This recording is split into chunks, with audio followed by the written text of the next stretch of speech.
Good morning. Good morning, ladies and gentlemen. Good morning. Students, faculty, staff, alumni, candidates, and special guests, on behalf of the Christian Brothers, the SJCI Board of Trustees, and our leadership team, I'd like to welcome you to the St. Joseph's Collegiate Institute 38th Annual Debate. I'm SJCI President Chris Fulco, and I'm thrilled to provide our students with this great educational opportunity and the people of Western New York this glimpse into the platforms of the candidates for the redrawn 61st District. At this time, please rise for prayer and our national anthem. Let us remember that we are in the holy presence of God. God our Father, as the November election approaches, please pray for all who will be and are in positions of leadership in our country. Please pray that they may live as people of integrity and honesty, always aware of the needy and the poor, and ready to be of service to others. We pray for the candidates debating today, for Erie County, for the state of New York, for the United States of America, and for St. Joseph's Collegiate Institute. St. John Baptist de La Salle, live Jesus in our hearts. Now please remain standing as our St. Joe's varsity singers sing our national anthem. Oh, say, can you see by the dawn's early light what so proudly we hailed at the twilight's last gleaming, whose broad stripes and bright stars through the perilous fight o'er the ramparts we watched were so gallantly streaming, and the rocket's red glare, the bombs bursting in air, gave proof through the night that our flag was still there. Oh, say does that star-spangled banner yet wave o'er the land of the free and the home of the brave?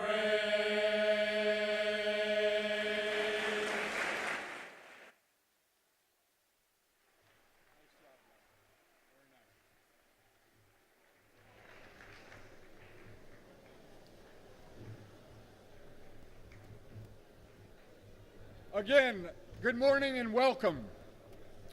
All questions for today's debate were created by students in our AP Government classes and the members of our Equity and Justice Club.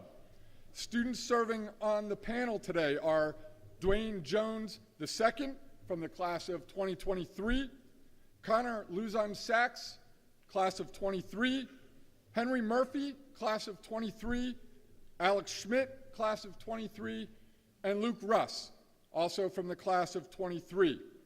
Mr. Pat McHale, a social studies teacher and alumnus from the class of 1987, and Mr. Lina, a 40-year veteran social studies teacher and the originator of the SJCI debate, will serve as the moderators of today's debate between Senator Sean Ryan and Senator Edward Rath. At this time, please welcome both candidates to the debate stage.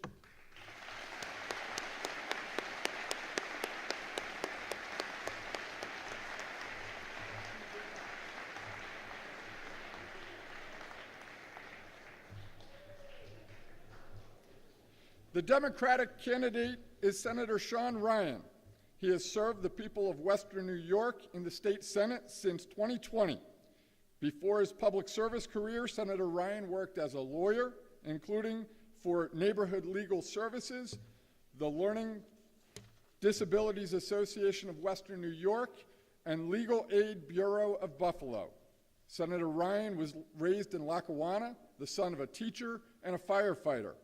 He's a graduate of SUNY College at Fredonia and Brooklyn Law School. He resides in Buffalo with his wife, Catherine Creighton, and his two daughters. The Republican candidate is Senator Edward Rath. Senator Rath was also elected to the state Senate in 2020. He serves as a ranking member of the New York State Elections and Local Government Committees. Prior to being elected to the state Senate, Senator Rath was an Erie County legislator for 13 years. Senator Rath is a graduate of Syracuse University and received his MBA from Canisius College. He is a lifelong Western New York resident. He's married to Amy Rath and father to 3 daughters. Gentlemen, thank you so much for your service to our community, and thank you for agreeing to debate in front of the St. Joseph's Collegiate Institute student population here at the 38th annual SJCI debate. To get the debate started, serving as the moderator of today's debate, please join me in welcoming Mr. Ted Liner.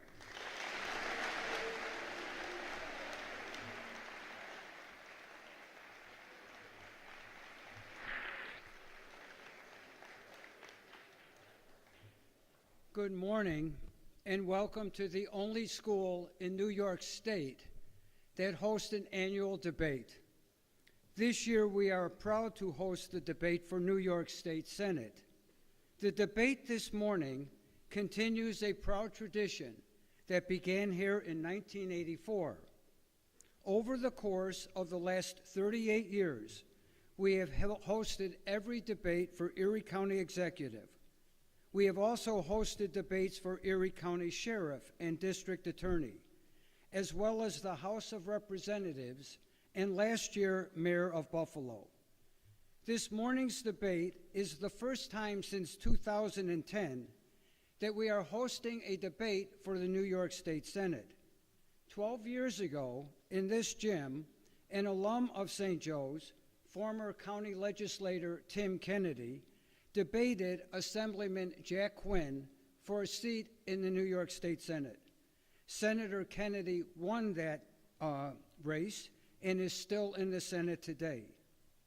We are also pleased to have with us this morning a few former students of our school who have decided to serve the community in public office.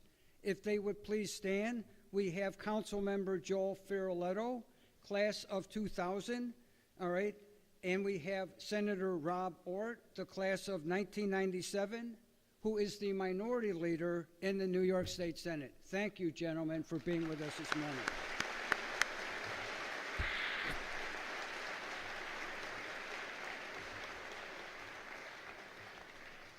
Although only some of our students with us today can vote next week, most of them will be participants in this important political right in the upcoming elections. So here we sit in our gym on Kenmore Avenue, at our place that is our home away from home. 233 years after our Constitution was adopted. Public forums then were a mainstay in the early days of our nation. But unfortunately, they have been replaced by slick campaign commercials, sound bites that tell us virtually nothing about the candidates or the issues. Unfortunately, there is a trend locally and nationally to limit debates or to not debate at all. As a man that has spent most of his life teaching American government, I find this extremely disappointing. Political debates allow candidates to explain their position on current issues and allow citizens to become better informed. I encourage everyone here this morning to pay close attention to the exchange of ideas. You are getting information that the general electorate will not be receiving this year. The New York State Senate, along with the State Assembly, was created by the New York State Constitution that was adopted in April of 1977. This document was adopted 12 years before the United States Constitution was ratified in 1789. One of the most significant contributors to our federal Constitution came from New York and has a popular play named after him. Of course, I am referring to Alexander Hamilton. Our state constitution created a three-branch government and a bicameral legislature. You see, the founders did not reinvent the wheel. They relied heavily on state constitutions that all of the delegates were very familiar with, since they were representing their state and not the United States. The New York legislature consists of a lower house, the Assembly, and the upper house, that is the Senate. When our Senate was first formed, 24 senators were elected to a 4-year term. Today, we have 63 senators that are elected to a 2-year term. The Senate and the Assembly are responsible for passing laws dealing with our state budget, criminal behavior and punishment, education policy, taxation, and public welfare. Most recently, they approved the new stadium deal that has been worked out with the Buffalo Bills, to name just a few of their many responsibilities. Before we begin this morning's debate, once again, I would like to thank our two candidates for coming. They have very busy schedules, and especially with the election next week, Tuesday. So I never take it for granted, and I'm grateful that they have done what other candidates will not always do. Thank you so much.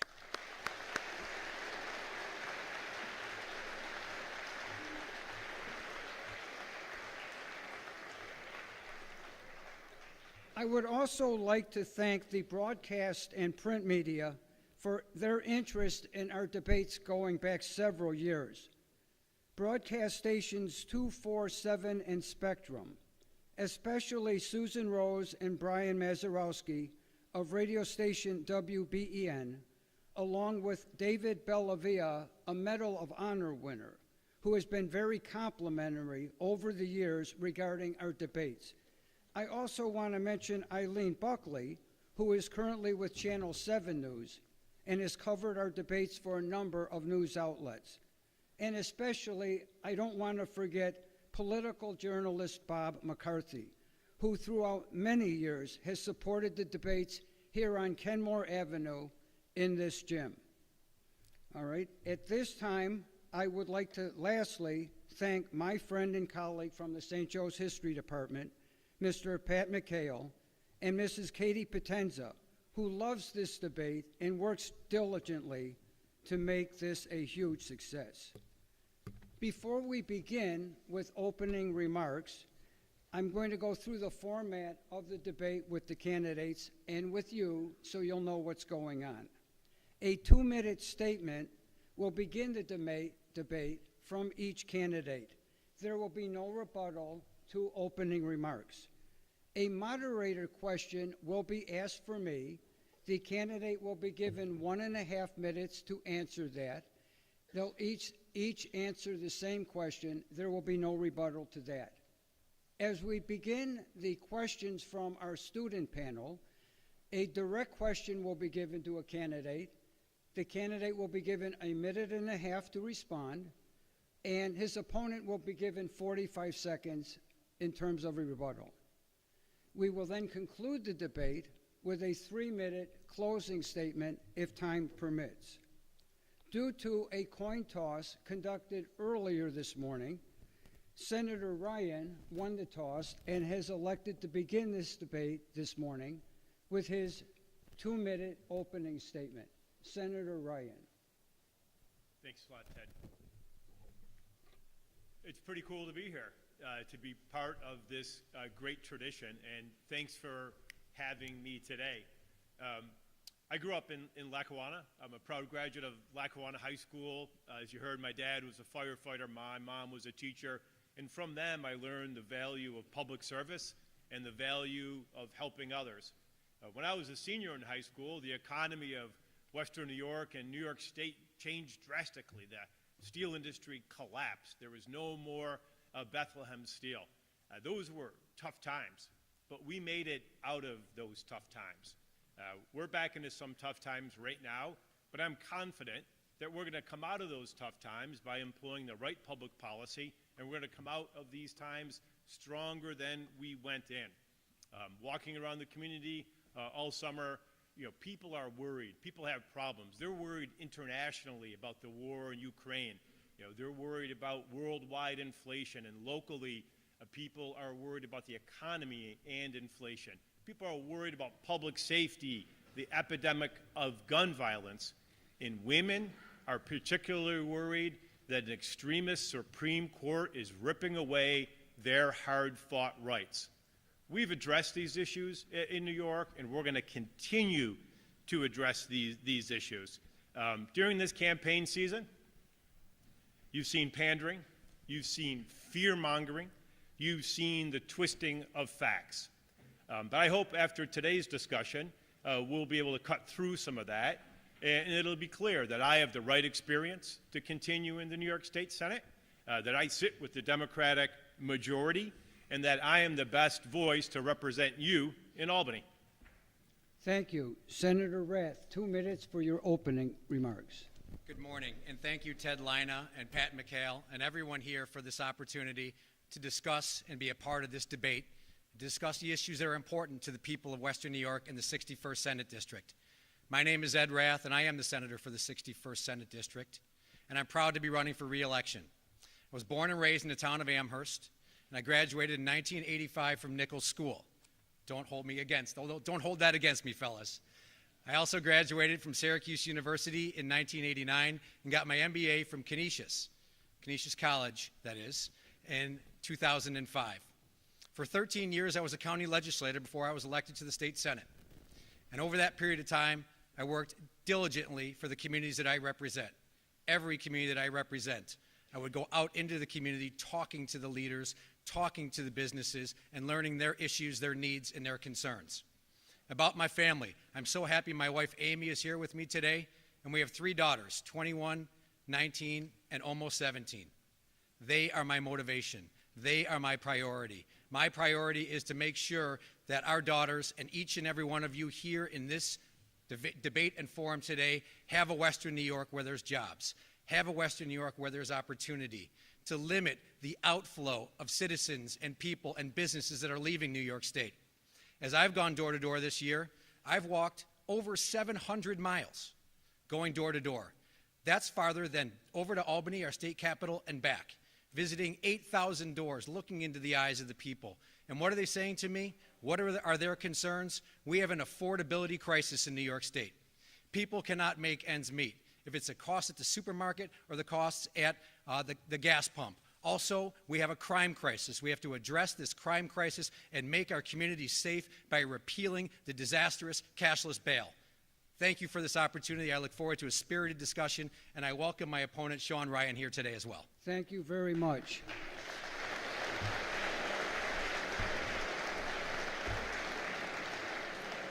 Just so everybody's aware of what's going on, when the timekeeper raises his hand, each candidate has 15 seconds left. A bell will be rung, and they are then finished with their statement, and we'll allow them finish their statement, but not start a new one. I'm going to begin this debate this morning with a question that I believe is very significant for everybody here in this gym. The timekeeper, each candidate, beginning with Senator Ryan, will have 1.5 minutes, and there will be no rebuttal. Since the attack at Columbine in 1999, there have been almost 300 additional school shootings, and several hundred students and teachers have been wounded or murdered. 23 years later, schools such as St. Joe's have made several changes regarding the security of our building. Lockdown drills have become the norm here at St. Joe's and every school in this nation. For my generation, it was hiding under a desk to prepare for nuclear attack. That had to be one special desk. At any rate, as you know, education policy is a power that rests with the states and not the federal government. Why has so little been done at the state level to make our schools safer? And what do you think we could or should do to address this very serious issue? Senator Ryan. It's unbelievable that part of our curriculum is teaching grade school kids how to hide in case a mass shooter comes into your school. But we've accepted that as the norm in America, and it is a distinctly American problem. And we've decided we should fight that problem by hardening schools, putting security systems in place. But what we haven't done is limited the sale of high-capacity assault rifles. All over America, people who should not own assault rifles do, and they are committing heinous crimes with them. But we've accepted that as the norm. So instead of limiting assault rifles in America, we have spent billions of dollars hardening schools. We need a balanced approach, and right now we're balancing this approach towards making schools to be like castles surrounded by moats, but we're not limiting at all 18-year-olds like the top shooter from accessing a weapon of war. There's no need to have these weapons in common circulation in America, and until we address that problem, we are still going to have to wrestle with the issue of school shooting. Thank you. Senator Rath. School shootings are an absolute tragedy that happen in our communities. They break the hearts of each and every one of us when we read about them and when we hear about them. And the shooting that happened on May 14th in Buffalo on Jefferson Avenue hit right home. And our community responded to that tragedy with love. It responded coming together and meeting the needs and grieving together and praying together and crying together. Senator Ryan and I were both there with the families. With regards to hardening our schools, it is an unfortunate reality. One of the things we need to do, I believe, is prioritize school resource officers, making sure that the state government provides resources and support to protect our schools. Make no mistake, with regards to the illegal guns on our streets, that's a big part of the problem. Crime happens with illegal guns, not with legal guns. We need to have a plan, a strategy, and an approach for getting the illegal guns off of our streets. Also, mental health. Mental health is under-prioritized, and just recently we started to put more money into mental health. It's been long overdue out of Albany, because a lot of these crimes that happen, these heinous crimes that happen in our schools, are because of the mental health challenges of our children. Let's fund more mental health, and let's reopen what have been closed mental health clinics.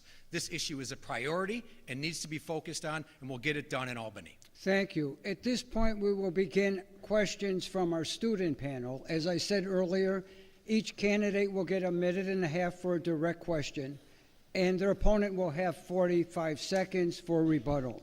Our first direct question will go to Senator Ryan. Recent bail reforms enacted by the state allow those accused of misdemeanors or nonviolent felonies to be granted unsupervised bail.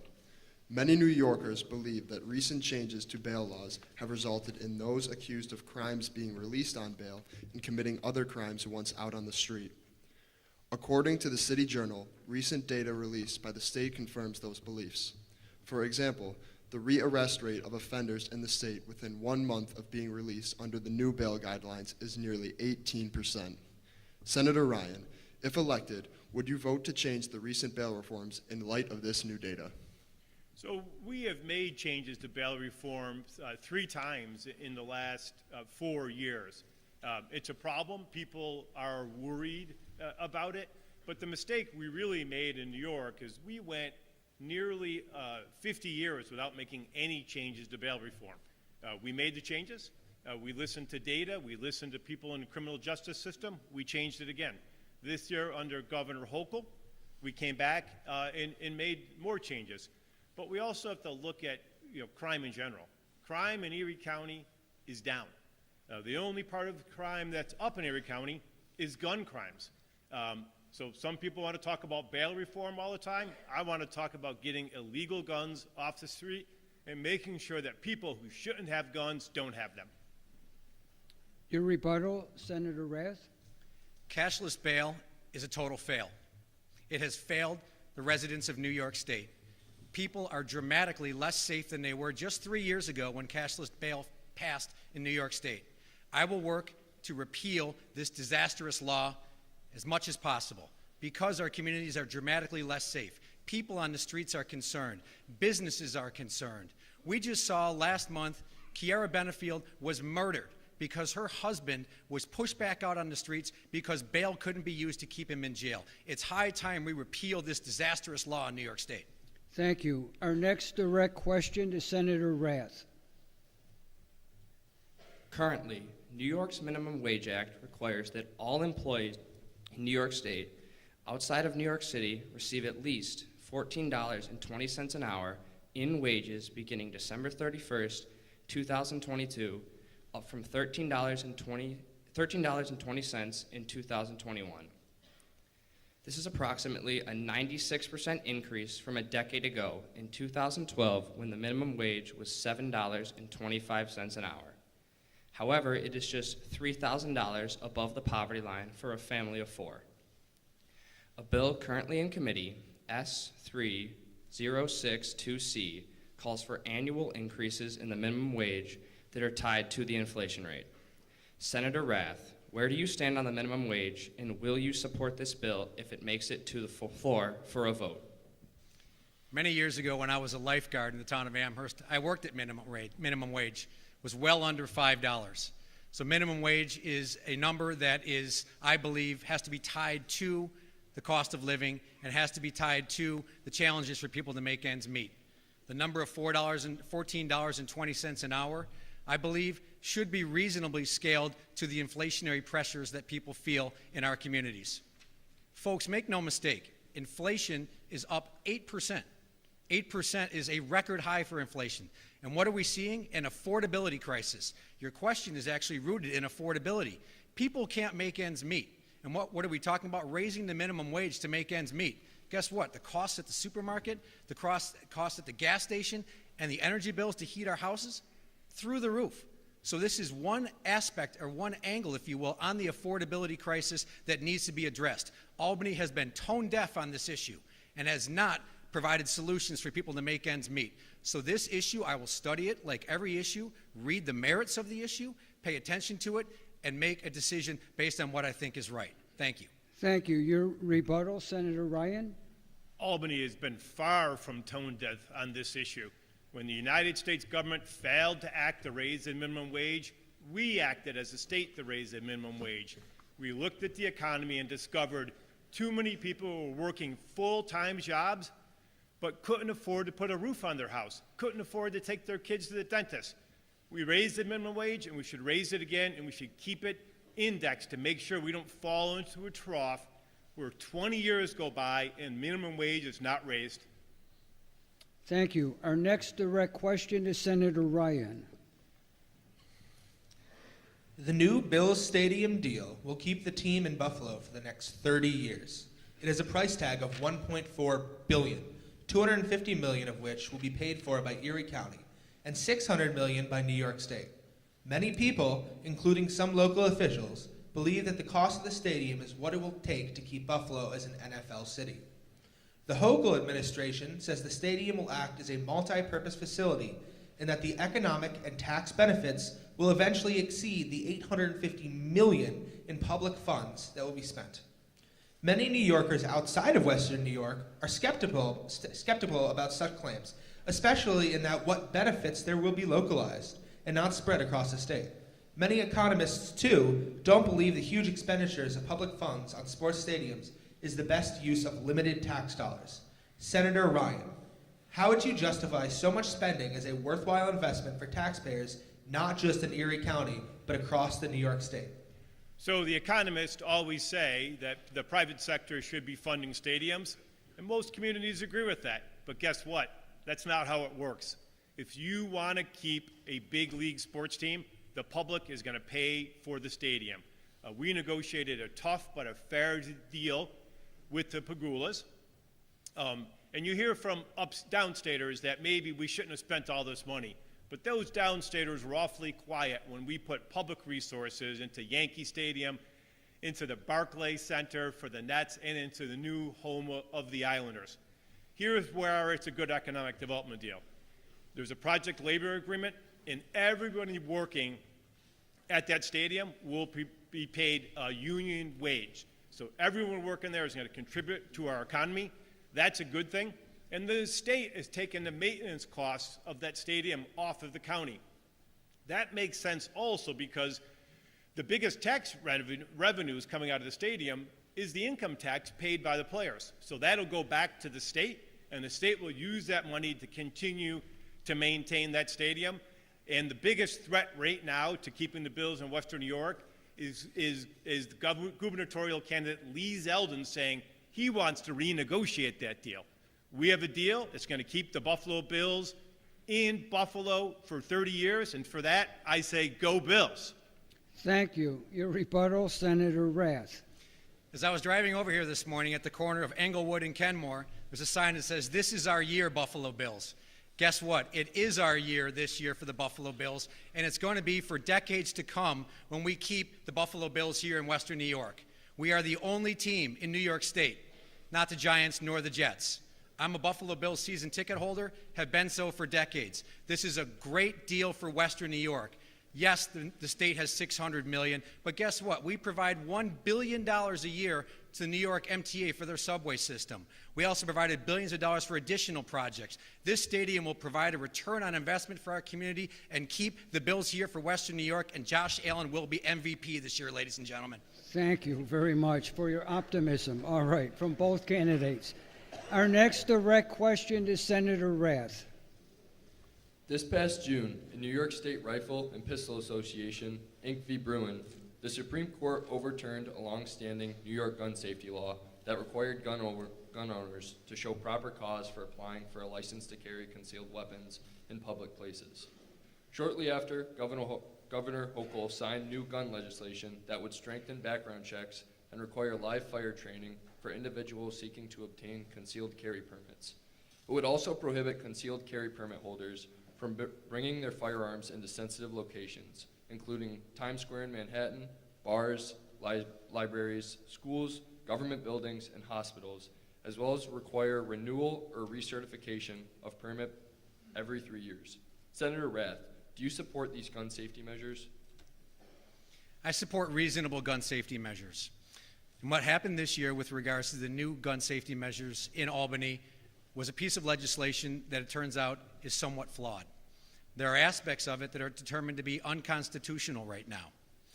Quite often in Albany, what we see is a rush to get legislation done without properly drafting the legislation and putting what is legal before the state Senate and the state legislature. The challenge that we have in our community with safety, number one, is cashless bail. What we need to do if we're going to get criminals off of the streets is repeal cashless bail. That's step number one, and that should be our highest priority. We've referenced earlier illegal guns. Almost all crimes are committed with illegal guns. What we need to do is have a plan to get those illegal guns off of our streets. With regards to protecting our communities, of course, it should be the responsibility of each and every state senator, my opponent and I together, to protect our communities. Let's have a reasonable plan. Let's have sensible legislation, and let's have something that we know works closely with law enforcement. Law enforcement has endorsed me this year, 5 law endorsement groups, including the sheriff, City of Buffalo PBA, the town of Amherst. I will work with them on sensible legislation that protects our communities. Thank you. Thank you. Senator Ryan, your rebuttal. The biggest crime increases in Erie County have to do with gun crime. We can keep talking about cashless bail, but that is not addressing the issue. After the shooting on Tops, it's true, Senator Rath and I were together helping the community. But I went back to Albany. I did more than thoughts and prayers. I went back to Albany and I passed laws that made it so an 18-year-old can't buy an assault weapon. We made it harder for assault weapons to be circulated. I voted yes. Senator Rath voted no. I have an F rating from the NRA. Senator Rath has an A rating. Thank you. Our next direct question to Senator Ryan. The legal status of abortion has been an extremely contentious issue for decades. Earlier this year, the Supreme Court overturned the 50-year-old precedent established in Roe v. Wade, allowing the decision whether to ban abortion or to keep it legal to be made by the states. In the wake of this ruling, New York passed a legislation package that supported reproductive rights and services that includes protections for women who come to New York from states that have banned abortion. Governor Hochul also announced that $35 million would be available to support abortion providers in New York. Many New Yorkers disapprove of the idea that the state is using taxpayer money for this. Senator Ryan, do you approve of the use of tax money to support access to abortions, even potentially for non-residents of the state? The number one issue on women's minds in Western New York State, and the country is the banning of abortions. For 50 years, it was settled law in the United States. The right that my mom had, that my wife had, will no longer be available to my daughters. That is a radical Supreme Court going down the wrong path. After the Supreme Court overturned the Roe versus Wade, we went back to Albany and we passed a series of protections. We passed protections making it so doctors in New York State could not be jailed for providing reproductive services for a woman out of state. I voted yes on that legislation. Senator Rath voted no on that legislation. I believe it's a woman's right to choose. It's a woman, her family, and her doctor. Doctors' offices are small. There's no room for Senator Rath in that office, and there's no room for law enforcement. It's a woman's right. Thank you. Your rebuttal, Senator Rath. Women's reproductive rights are codified in New York State. What that means is it's written into the Constitution. Changing that is incredibly unlikely and not going to happen based on the state legislature that we have right now. Let me be very clear on this issue, because in this campaign, there has been misinformation and mischaracterization of my position. In the cases of rape, incest, and the life of the mother, of course I support women's reproductive rights. There are aspects where I think that some of the legislation is extreme. We should not be allowing for late-term convenience abortions, and we should not be making New York State a destination for out-of-staters and out-of-state doctors when it comes to reproductive services. Thank you. We will now have a direct question to Senator Rath from Dwayne James, representing the Equity and Justice Club. On May 14th, 2022 at 2:30 p.m., the top shooting on Jefferson Avenue occurred. The suspect drove several hours from Conklin, New York, to get to the Tops, which was located in a heavily black neighborhood. 13 people were shot, resulting in 10 black individuals being killed. This left many people wondering, how will officials react and what will they do about the supermarket? After the shooting, the Tops remained closed for 9 weeks until July 15th. This once again left another food desert on the east side of Buffalo due to lack of transportation for many people in the neighborhood. Although the Tops has since reopened, many people are afraid to shop there due to trauma from the shooting and in fear that a shooting like that could happen again. To put it plainly, the east side of Buffalo needs places where residents can buy food. Senator Rath, what measures would you support to incentivize more grocery stores moving into traditionally underserved communities like the east side of Buffalo? First of all, you touched on May 14th, and I want to remind everyone how amazingly incredible our community responded to that tragedy. We responded with love, we locked arms, and we provided services into that community. That was a moment in which Buffalo, we saw our true nature of the city of good neighbors. With regards to the food deserts on the east side, what we need to do is be working with businesses, working with developers, and assessing the needs of the community. Developers and builders many times have state senators, my opponent included, that works against them. What we should be doing is using our ECIDA, which provides reasonable inducements for businesses to have investment in their communities. We should be assessing the needs as to where the growth and development should be happening. We can be providing jobs, creating opportunity, and creating investment in the east side. It's certainly needed. I have toured the east side and talked to businesses, talked to leaders who said, yes, we need more growth. Growth happens when government and businesses work together, not when they work against each other. I'm proud to have the endorsement of the Business Council, proud to have the endorsement of the National Federation of Independent Businesses, as well as Upstate United.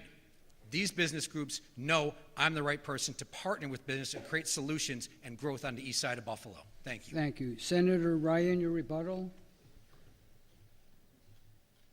You know, returning to the top shooting, it's such a heartbreaking tragedy.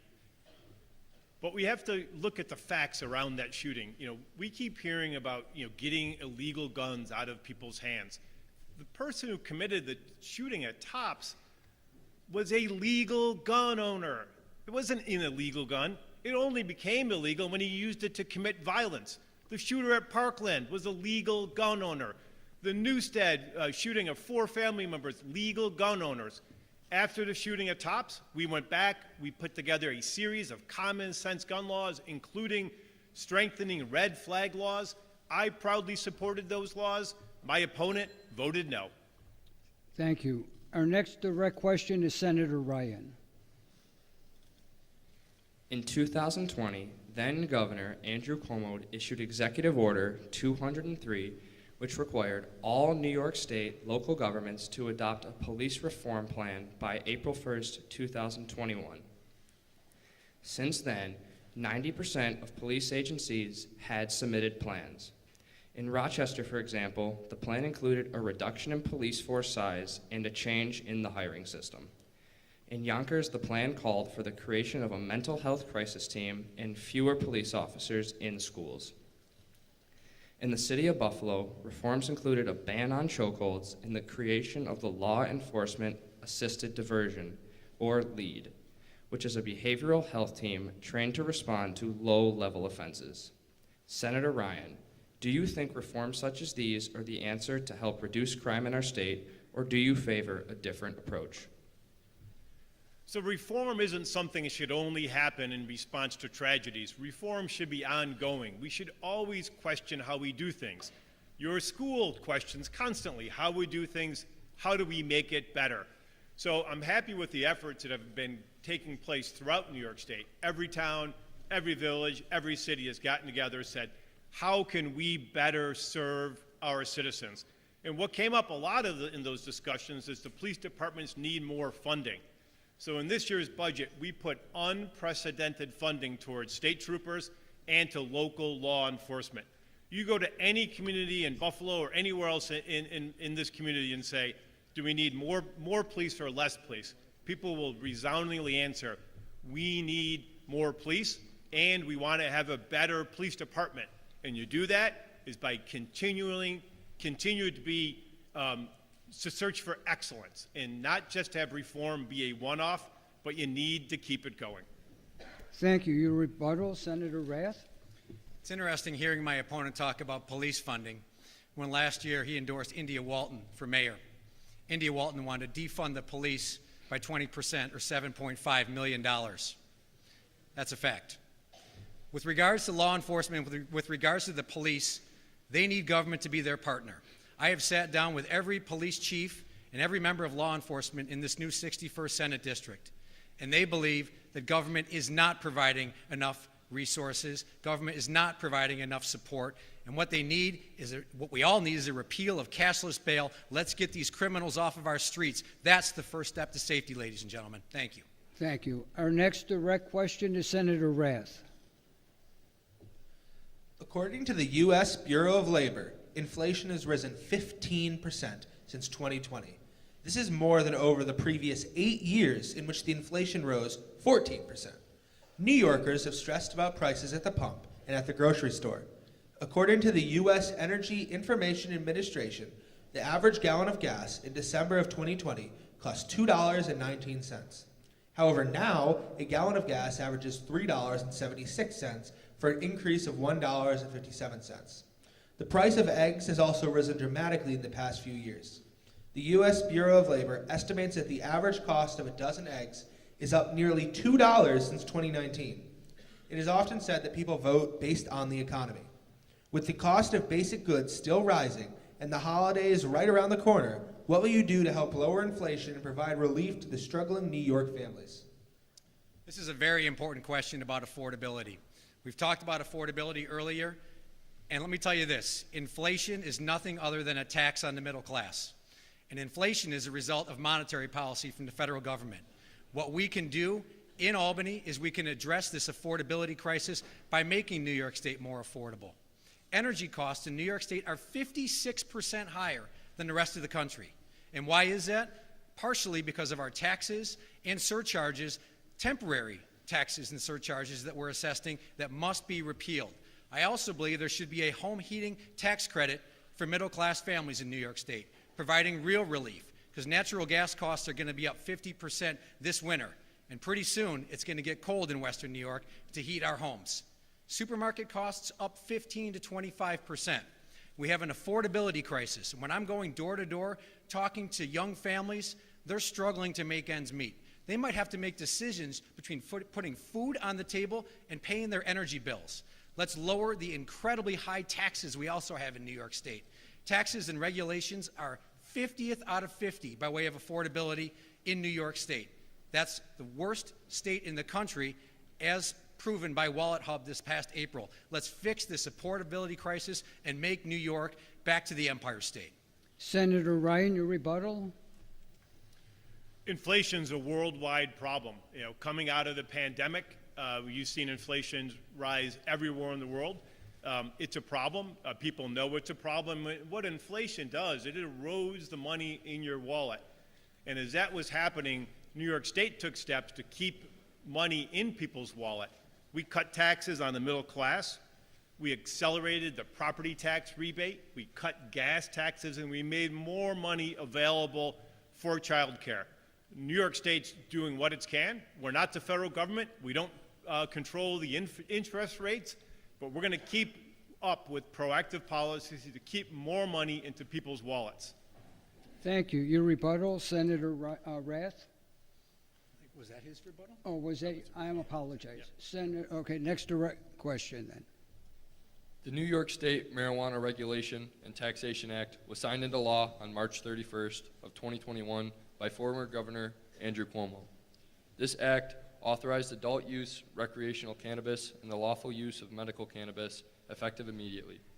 The New York Times estimates that the New York market could reach $4.2 billion in revenue by 2027, making it one of the nation's largest. It remains illegal to drive under the influence of marijuana, just as it's illegal to drive while intoxicated by alcohol. Under the new law, the New York Health Department will be required to look at emerging devices that could potentially allow officers to use a saliva test to detect whether a driver is under the influence of cannabis. Senator Ryan, what measures do you support so that New York State can profit from the sale of cannabis while at the same time keeping its citizens safe? So the legalization of marijuana was a slow ship in New York State. A lot of states jumped on right away, but they didn't have the best results. Colorado launched out, not so good. California, not so good. Ontario had a very good program, but we took our time and we watched what other states did, and we also really, frankly, watched what failed in other states. So we put together a program that's supposed to be able to keep as much marijuana revenues as possible in the state. It's got to be grown here. I visited a marijuana farm. It's quite exceptional. It's got to be processed here. It's got to be dispensed here. So we're trying to keep it all in the ecosystem. We know the difference between marijuana and alcohol in a traffic stop is that it's harder to test for it. But we also know that we've trained law enforcement to do all sorts of tests to determine whether someone's has an impaired ability, whether they're drinking or using any kind of drugs. You touch your nose, you walk the line, and that's how officers can determine if somebody's impaired with or without a test. But as marijuana is going to become legalized, we have to make sure we take the appropriate steps to keep it out of the hands of children. We limited the advertisement allowed by the marijuana companies, and we need to continue to make sure that the DWI type units are trained up to par, and hopefully we'll be able to develop an easy test like alcohol. Your rebuttal, Senator Rath? New York State may have taken its time, but it still got it wrong. This piece of legislation was flawed, like so many other things we see out of New York State. I sat down with law enforcement. I sat down with mental health specialists. I sat down with addiction services specialists. They all are deeply concerned with the legalization of recreational marijuana. And folks, to use revenue as a justification over public safety, that's just wrong. We shouldn't be focused on money. We should be focused on public safety and having a piece of legislation that protects our communities. Right now, we do not have that. I voted against it because it was poorly drafted, and we need to fix this. Our last panel-directed question will go to Senator Rath, and then this will be followed with a moderator question and closing statements. So our last direct question, please, to Senator Rath. A school voucher system is a program in which the state gives parents vouchers that can be applied to the cost of a school other than the neighborhood school most children must attend. Such programs allow parents to use public funding allocated for their child's education toward tuition at a private school of their choice, including religiously affiliated private schools. The hope is that a school voucher would allow lower income families who often have to go to lower performing schools to be able to afford to attend a higher performing school. Critics of such programs argue that vouchers merely siphon money from schools that desperately need it. Despite the contentiousness of this issue, nearly 30 states have vouchers or some closely related form of private school choice, according to the National Conference of State Legislators. Senator Rath, do you support the creation of government-funded school voucher programs? Yes, I do support school voucher programs. It's working in 30 states. They're getting it right. We should look at the model that they're using, and we should follow that model and see what we can learn from it. New York State does not need to reinvent the wheel with this issue. Maybe just build a better wheel. Parents should have choices with regards to where their kids go to school. I went to public school through 8th grade, then I went to Nichols School, which I told you all about. A school voucher program gives parents a viable choice. Many times in our public schools, through no fault of the teachers or the administrators, schools are not performing up to par. If parents and students working with their parents have a choice to use a voucher system, it should be available to them. As a parent of 3, my wife and I wanted what's best for our children. Your parents should have that same opportunity, and parents of every income level should have that exact same opportunity through a voucher program. So yes, I'm supportive of it. Let's be measured. Let's also be thoughtful of our public school system and supporting them and making sure that they have adequate resources as well.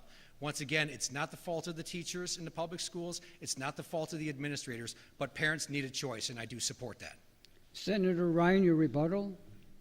So every state seems to siphon money to private schools in different ways. We don't have a voucher program in New York State, but money comes into private schools through things like a book fee, an attendance fee. So we do put money into private schools in New York State. We just do it in a different way. But I don't support a voucher program. Almost every voucher program that I've looked at, it leads with, this will help give poor kids a choice. But it almost always ends up with helping pay rich kids tuition at Nichols. And it takes away from the public schools. So we have an obligation to adequately fund public schools in New York State. I'm going to continue to do that. Thank you.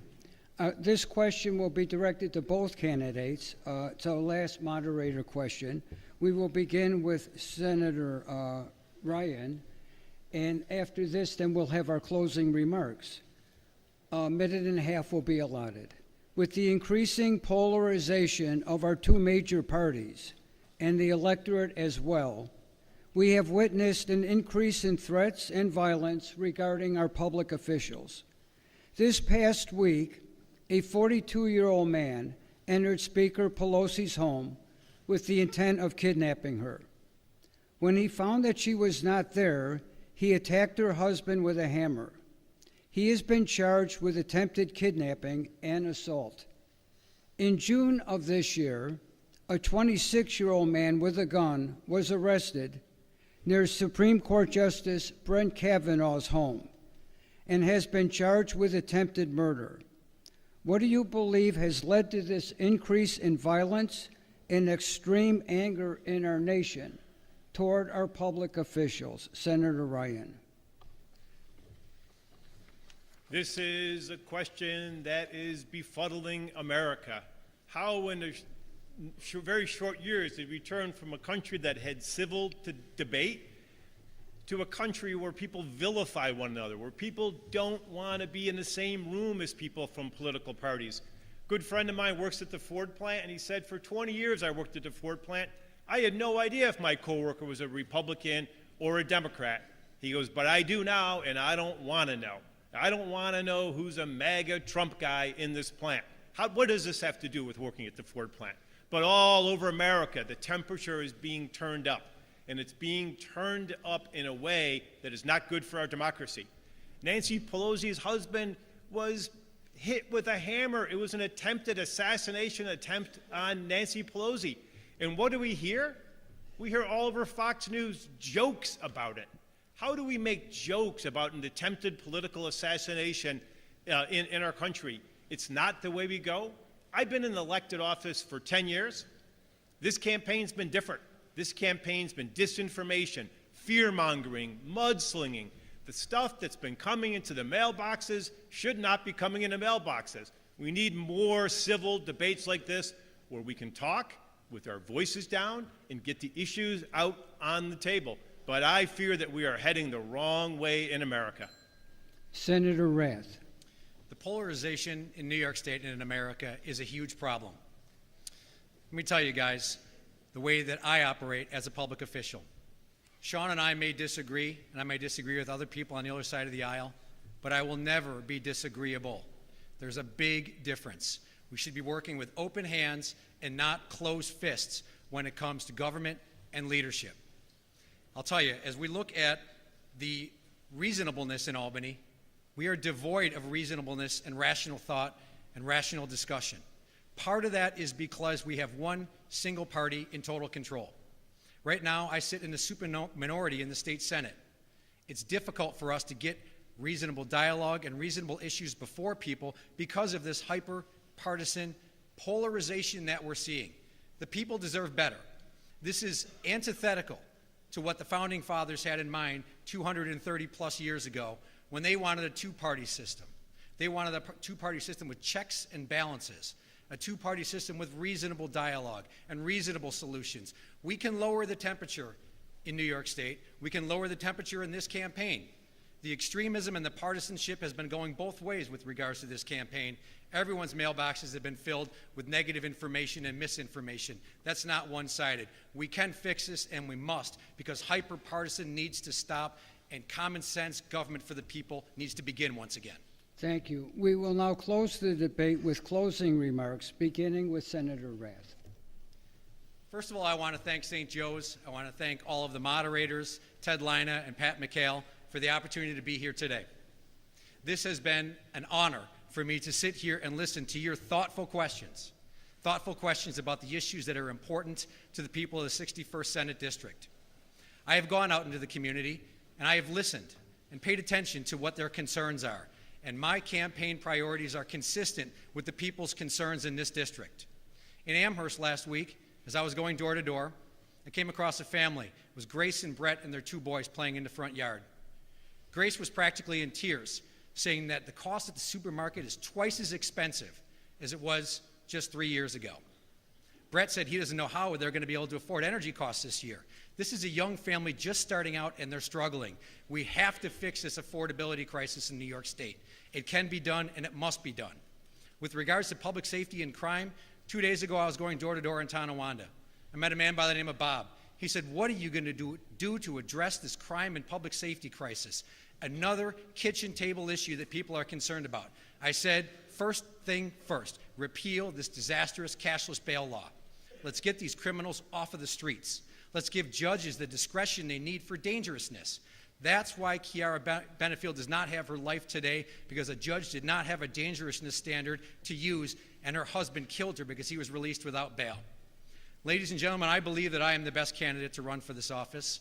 I believe I am the candidate who's most in touch with the issues in Amherst and the Tonawandas, Grand Island, and the city of Buffalo, because I've spent the time in the public sector working in government, because I've got 30 years business experience. I know the challenges of businesses as well. Most importantly, either during early voting or on November 8th, please get out and vote. This is a critically important election. You've heard the differences between me and my candidate. Once again, opponent, I should say. I believe that I am the right person to fit this job to meet the needs of all of the community. And ladies and gentlemen, with the affordability and the crime crisis, we can and we must do better. The status quo in Albany is what we are seeing right now. It's time to change that status quo and bring about real change that prioritizes citizens, not criminals, real change that lowers our incredibly high tax burden, real change that meets the needs of all of our communities, real change that gives you all an opportunity to settle in Buffalo versus the mass exodus we have seen out of New York State. In the last 3 years, more people have left New York State than any other state in the country. Why? Because of taxes, because of regulations. I have 5 nieces and nephews. 80% of them, 4 out of 5 are gone. We can and we must do better in New York State. Give me that opportunity as your next state senator. I'm asking for your support. Thank you all very much. Thank you very much.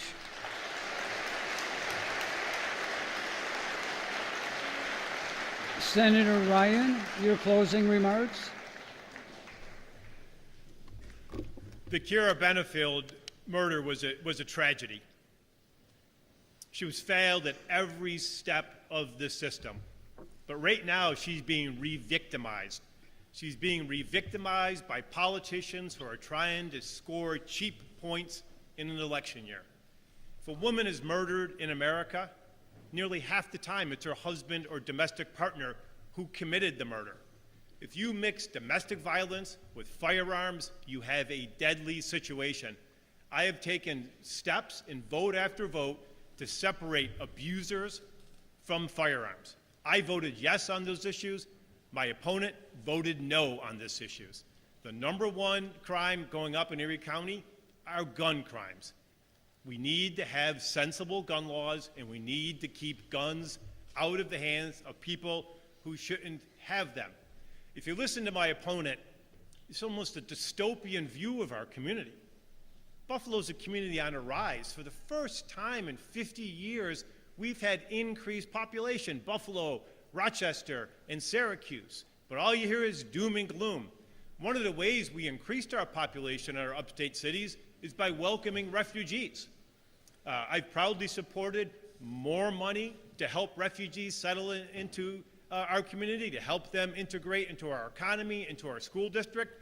For the last 4 years, New York State has been funding programs to help refugees resettle. I led those efforts. Last year's budget, we doubled that amount. I voted yes for funding for refugees. My opponent voted no. So you sort of can't have it both ways. You know, you can't pull a wallet hub fact out saying people are leaving New York State when you live in a community that's growing. And if you look at the same Wallet Hub website, it says New York State's the 6th most affordable state in the nation. So facts matter, but it's really easy to twist facts around. But that's why I'm hoping today we have, through this rational conversation, you can make the determination that I have the experience to continue to serve in Albany, that I serve with the Democratic majority, and that I am the best candidate to represent you in Albany. Thank you very much.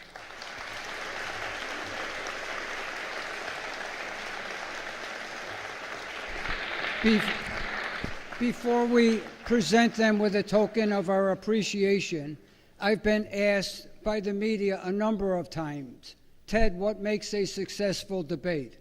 This makes a successful debate. Why? They answered the questions. Each question was answered.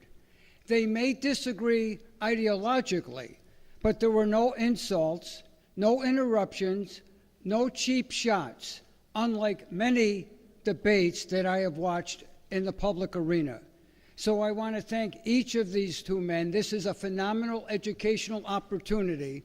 This is what we should do and do in our classrooms, and thank you so much.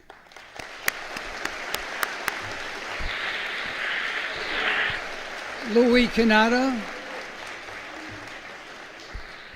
our student council president, will present them with a token of our appreciation. Gentlemen, thank you so much.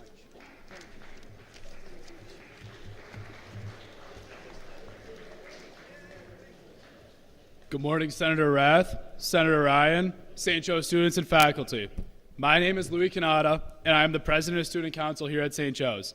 On the behalf of the St. Joe's community, we really appreciate the both of you being here today. We know that you're taking time out of your very busy schedules, and we beyond appreciate your appearance here. This debate gives our students an interesting and important understanding of the different perspectives of each candidate's viewpoints and a first look into learning about debates and politics. For a token of our appreciation, the St. Joe's community would like to present to you these gifts. Thank you so much for being here today, and the best of luck to both of you in the future. Thank you.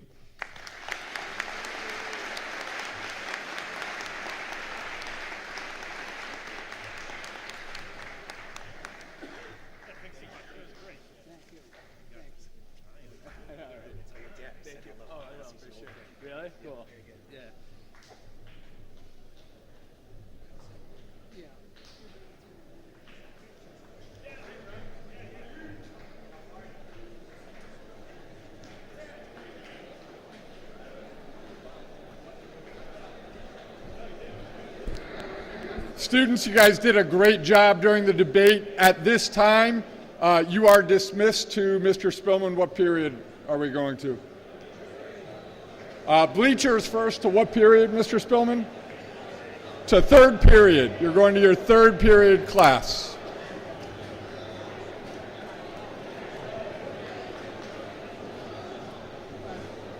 AP Government students and Equity and Justice students, please stick around for photo.